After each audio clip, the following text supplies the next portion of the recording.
The gentle hum of the research vessel's engine suddenly turned into a worrying screech, followed by an ominous silence that made all three crew members freeze in place. Rose, the team leader, felt her heart skip a beat as the emergency lights bathed the ship's interior in a soft red glow. "Status report," she called out, her delicate fingers dancing across the control panel. The ship's computer displayed a series of warning messages that made her antenna droop in distress. Luna, the ship's navigator, floated gracefully toward the main console, her silvery skin reflecting the red emergency lights. "Main engine has suffered a complete failure. Secondary systems are not responding either." Her voice carried the musical quality typical of their species, but now it trembled with worry. Sky, the youngest of the three, was already pulling up detailed diagnostic readings on her tablet. Like her companions, she possessed the characteristic features of their species: tall, slender build, silvery skin, and delicate limbs evolved for their low-gravity homeworld. "The primary power coupling has ruptured. The strain must have been too much for the materials." The three young engineers had graduated top of their class from the Stellar Academy. They were the brightest minds of their generation, selected for this prestigious research mission to study spatial anomalies in this remote sector. But all their theoretical knowledge seemed useless now that they faced a real crisis. "Can we fix it?" Rose asked, though she already suspected the answer. Their species, evolved on a peaceful world with 1/3 of Earth's gravity, had limited physical capabilities. Even their most basic tools were designed for their delicate grip strength. Luna pulled up the repair protocols on the main screen. "The manual says we need to replace the coupling." She paused, her large eyes widening. "But the replacement unit weighs nearly 40 standard units. None of us could lift that, even if we worked together." Sky moved to the observation window, her antenna twitching nervously as she studied their surroundings. They had dropped out of faster-than-light travel in an isolated sector, far from the regular trade routes. The viewport showed nothing but distant stars and the occasional shimmer of space dust.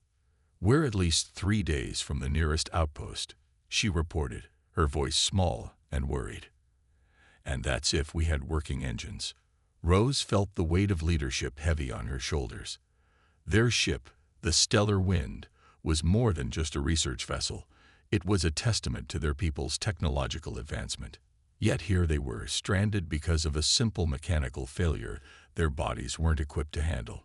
The ship's life support systems were still functioning, but Rose knew they couldn't stay here forever. Their food supplies would last 2 weeks, maybe 3 if they rationed carefully.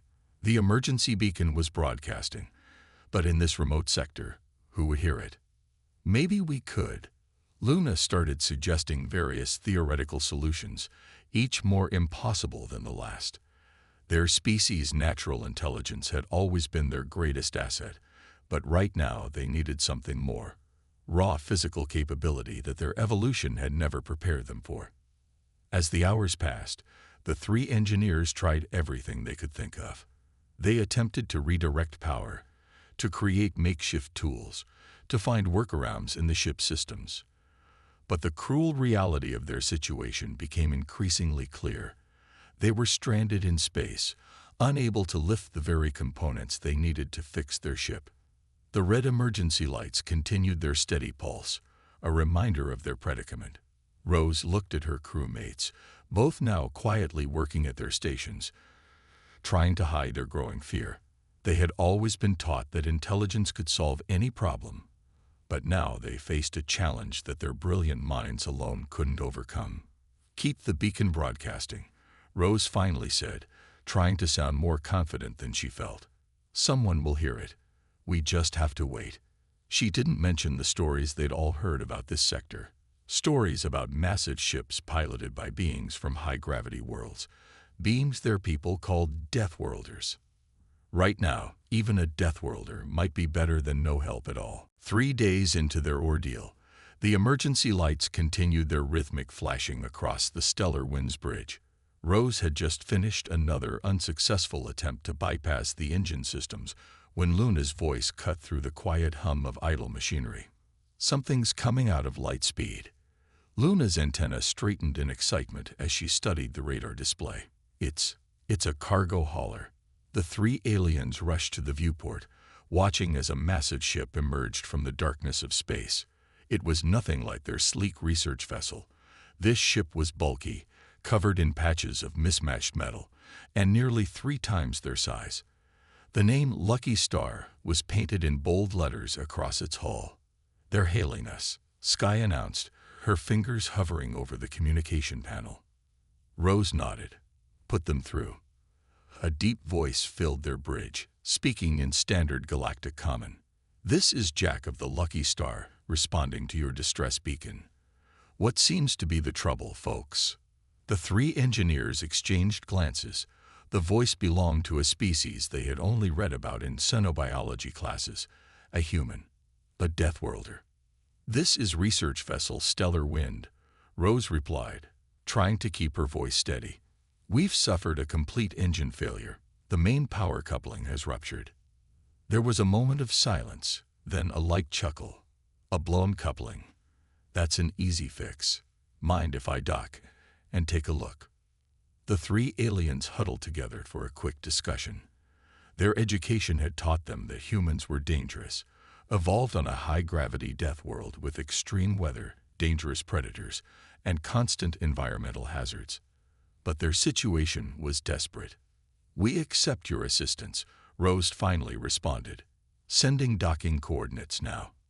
They felt the slight shake as the cargo hauler connected to their airlock. Rose, Luna, and Sky waited nervously, their antennae twitching in anticipation.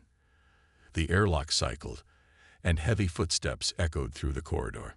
A tall figure stepped onto their bridge, and all 3 aliens instinctively took a step back.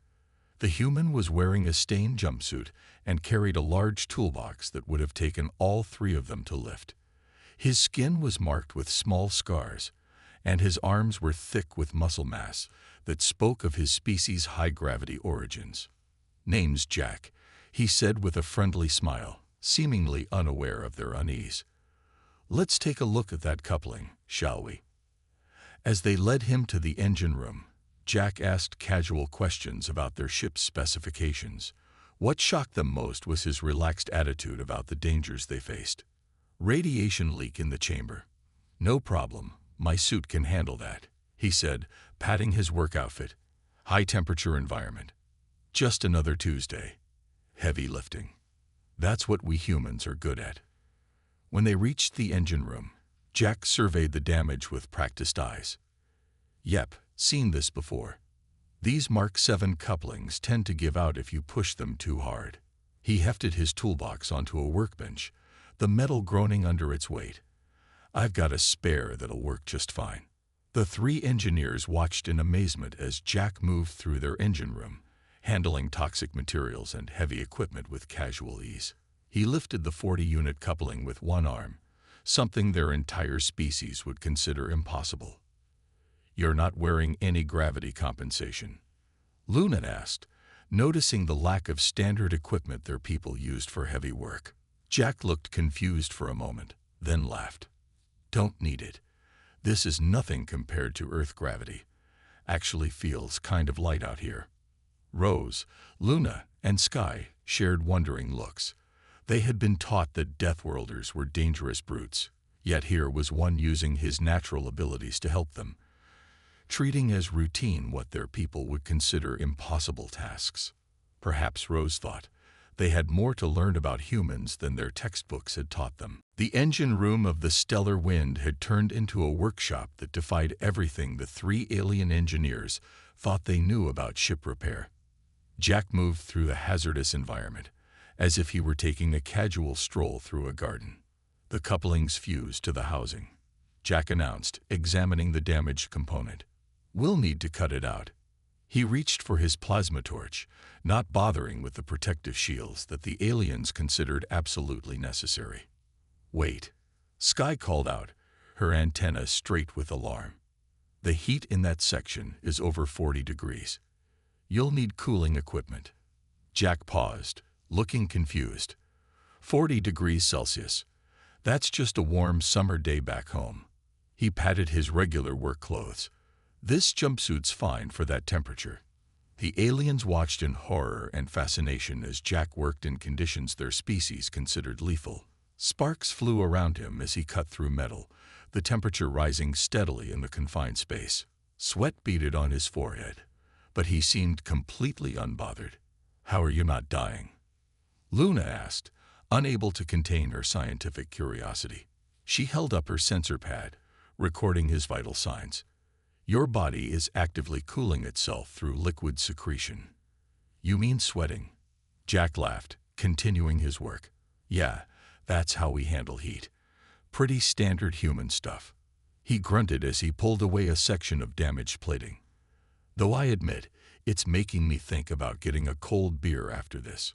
Rose noticed something alarming on the diagnostic panel. "The radiation levels are rising in that section. We need to evacuate immediately." "Nah, it's fine," Jack said, checking his wrist device. "Only about 3 sieverts. My radiation suit can handle way more than that. Had worse exposure fixing reactors on Mars." The 3 engineers huddled behind their radiation shields, watching in disbelief as Jack continued working.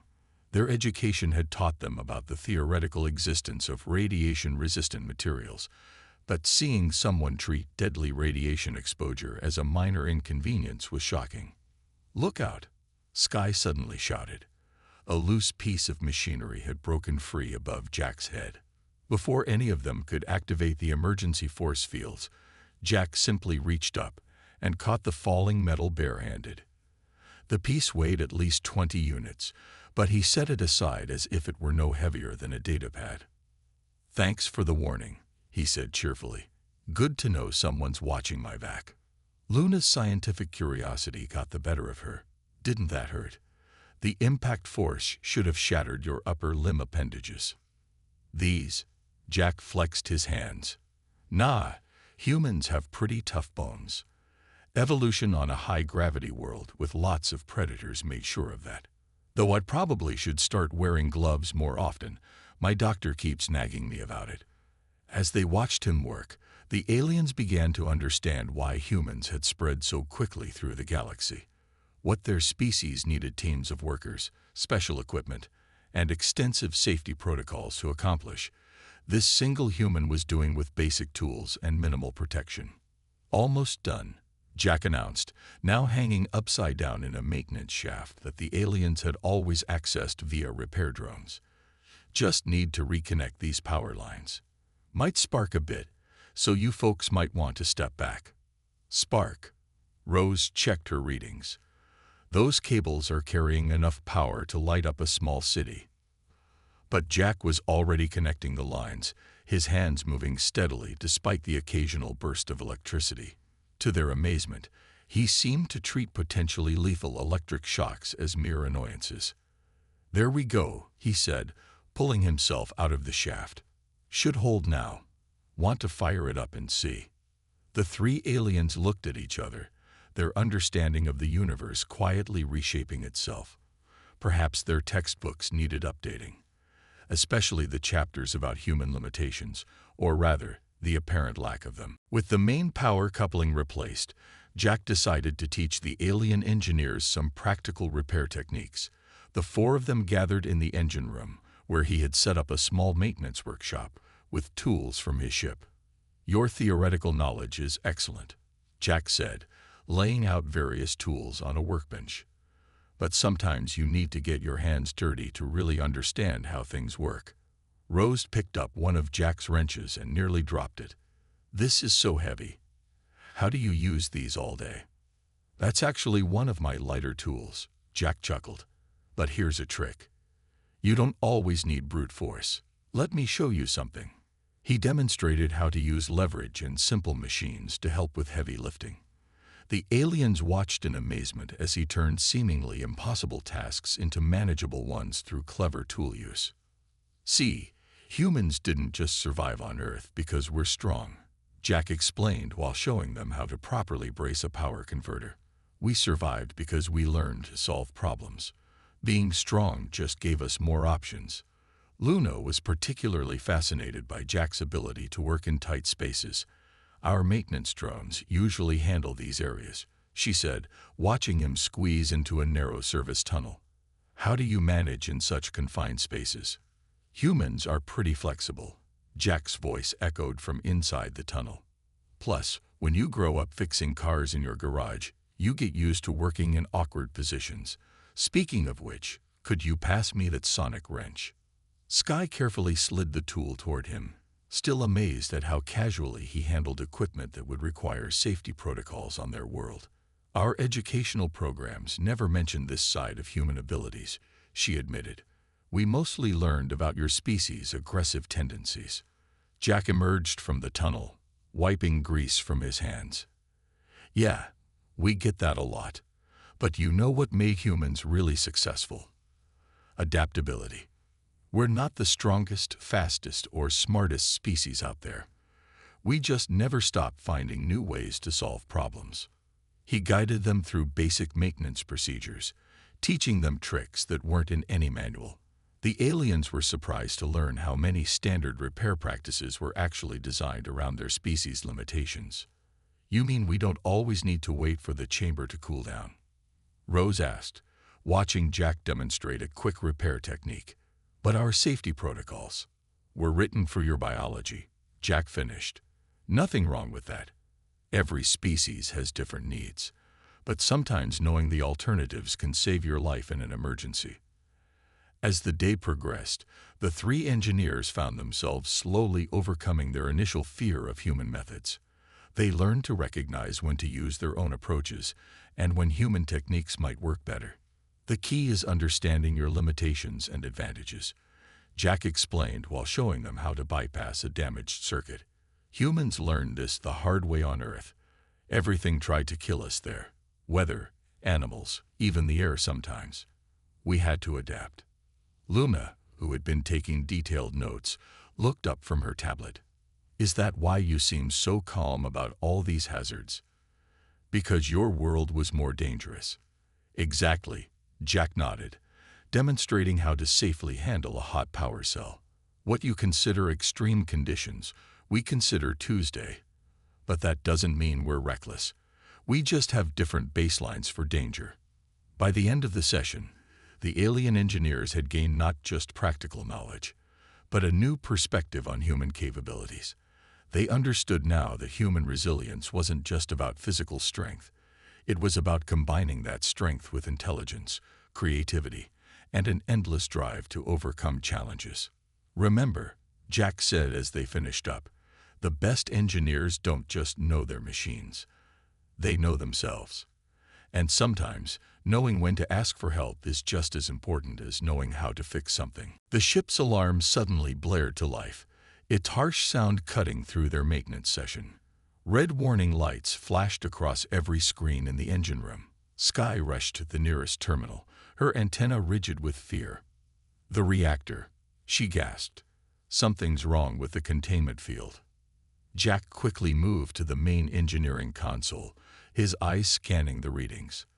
The numbers were flashing red, warning of an imminent containment breach. The alien engineers' training told them to evacuate immediately. Their safety protocols were absolutely clear about reactor emergencies. We need to abandon ship, Luna said, her voice trembling.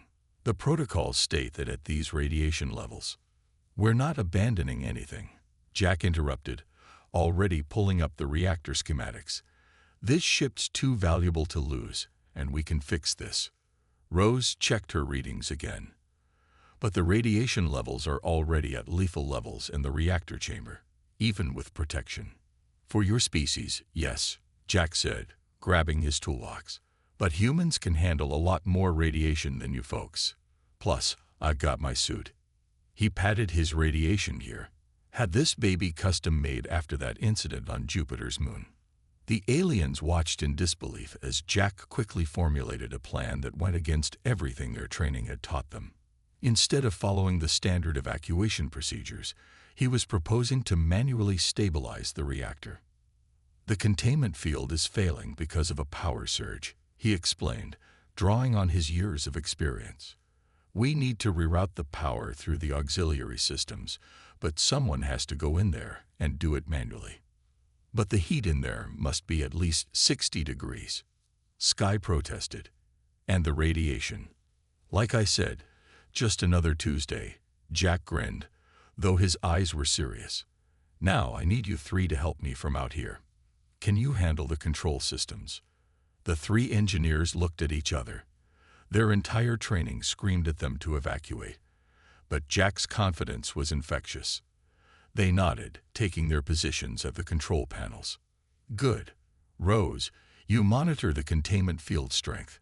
Luma, keep an eye on the radiation levels. Sky, be ready to reroute power on my signal. They watched as Jack entered the reactor chamber, the heavy door sealing behind him.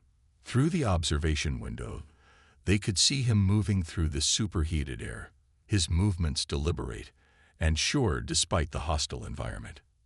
Radiation levels are still climbing, Luna reported, her voice tense. Temperature in the chamber is beyond safety limits. Sky added. Inside the chamber, Jack worked quickly, his hand steady despite the dangerous conditions. Sweat poured down his face as he reconnected power conduits and bypassed damaged systems. The aliens could hardly believe their eyes as he handled materials that would have killed their species instantly. Okay, Sky, Jack's voice crackled through the comm. Reroute the power. Now. Sky's fingers flew across her console, executing the command. For a moment, nothing seemed to happen.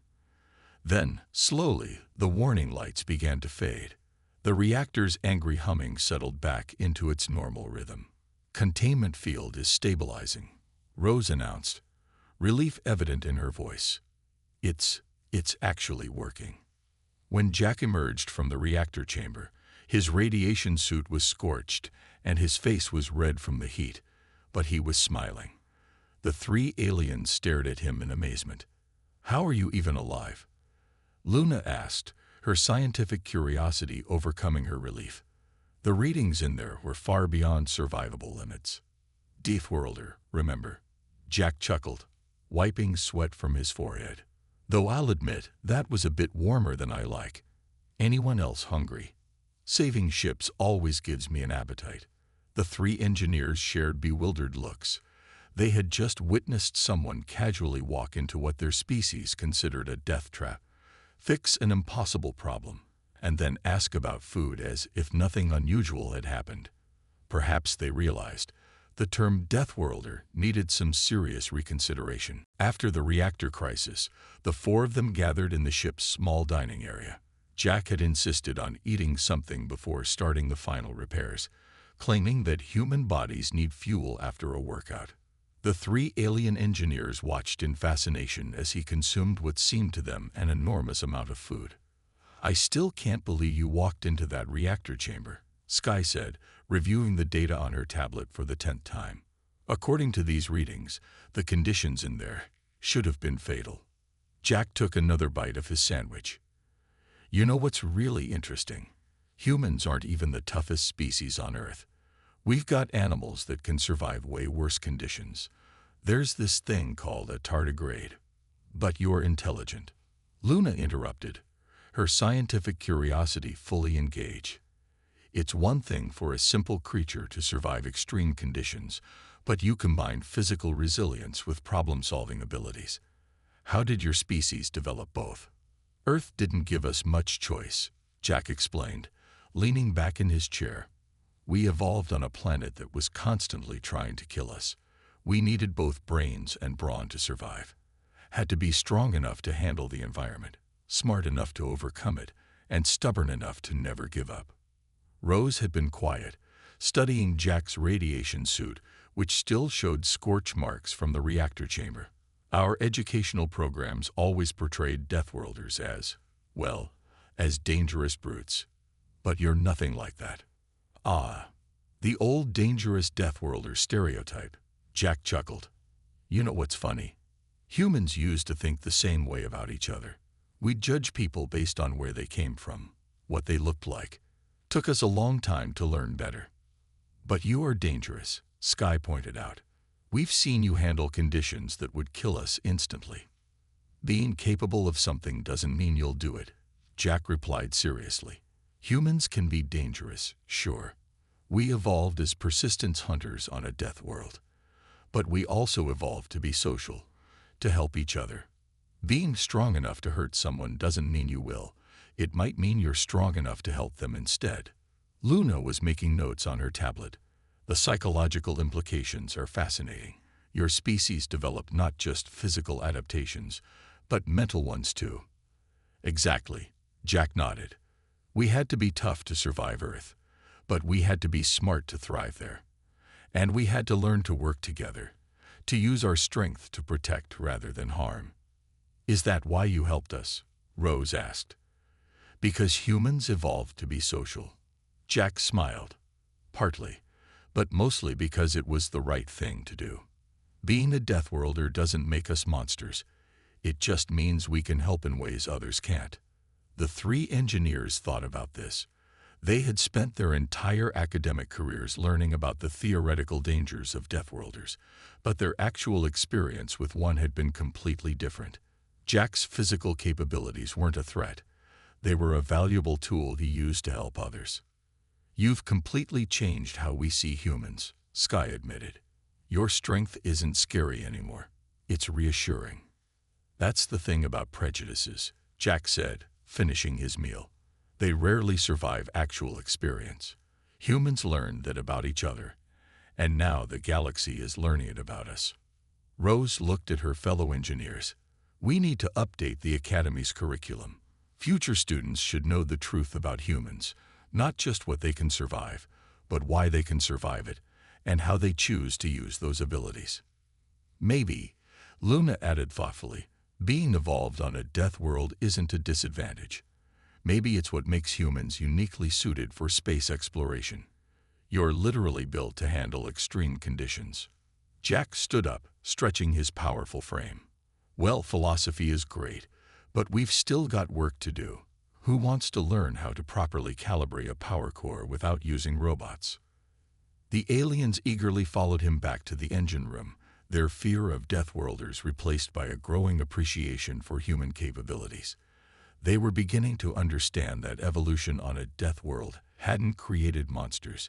It had created helpers who could do what others couldn't. 2 weeks after their adventure, Rose, Luna, and Sky stood before the Stellar Academy's board of directors. The large presentation hall was packed with students and faculty, all eager to hear about their encounter with a Deathworlder. Their report had caused quite a stir in academic circles. And so, Rose concluded, standing confidently before the projected images of their damaged ship, we believe our current understanding of human capabilities needs serious revision. Luna stepped forward, bringing up the sensor readings from the reactor incident. Their physical adaptations aren't just about survival. They're about helping others. Jack didn't just save our ship. He taught us how to handle similar emergencies ourselves. But surely, one of the directors interrupted, this level of radiation exposure is concerning. The psychological implications of a species that regularly faces lethal conditions are fascinating. Sky cut in, her antennae quivering with excitement. Humans don't just survive these conditions. They've developed a whole culture around helping others through them. They call it rescue work or emergency services. The presentation screen showed video footage of Jack working in the reactor chamber. The audience gasped as they watched him handle conditions their species considered absolutely fatal. Our traditional view of Deathworlders is fundamentally flawed, Rose explained. We've been so focused on what could make them dangerous that we've ignored what makes them exceptional allies. Luna pulled up her research notes. Their homeworld's high gravity gave them dense muscles and strong bones. Their variable climate led to incredible temperature tolerance. Their need to avoid predators gave them endurance and problem-solving skills. Every dangerous adaptation has a positive application in space exploration. And most importantly, Sky added, they choose to use these abilities to help others. Our experience wasn't unique. We found hundreds of similar reports in shipping logs. Humans routinely assist other species with tasks that would be lethal to most galactic citizens. The directors murmured among themselves. This was a radical departure from traditional academic thinking about Deathworlders. Since returning, Rose continued, we've established a communication channel with Jack. He's been helping us redesign our emergency protocols. Instead of just avoiding dangerous conditions, we're learning how to handle them with human assistance. A new image appeared on the screen. A proposed joint human-alien engineering program. The three engineers had spent weeks developing it, incorporating everything they'd learned. We're not suggesting changing our safety protocols, Luna clarified. Our biology is different from humans, and we need to respect that. But we are suggesting a partnership that uses each species' strengths. Imagine, Sky said enthusiastically, space stations with human emergency response teams, ships with human engineering crews, research missions where humans handle the physically demanding tasks while we focus on the technical aspects. The boardroom buzzed with discussion. Some looked worried, others intrigued. Rose waited for the noise to settle before delivering their final point. The galaxy is a dangerous place, she said quietly. We've survived by avoiding threats. Humans have survived by overcoming them. Both approaches have value, but together, she smiled. Together, we could be unstoppable. The presentation ended to thunderous applause. As the three engineers left the stage, they noticed their communication pad blinking. It was a message from Jack. Great job with the presentation. Just finished another rescue mission near Jupiter. You won't believe what happened this time. Also, remember that reactor bypass technique I taught you. Found an even better way to do it. Want to meet up and discuss it? I know this great repair station that serves both our species' food. Rose looked at her friends and smiled. They had gone from fearing Deathworlders to having one as a close friend and mentor. More importantly, they had helped their entire species start to see humans differently, not as dangerous creatures to be avoided, but as valuable allies who could help them reach new frontiers. Sometimes, they realized, the most dangerous thing in the galaxy isn't a Deathworlder. It's the prejudice that keeps species from working together.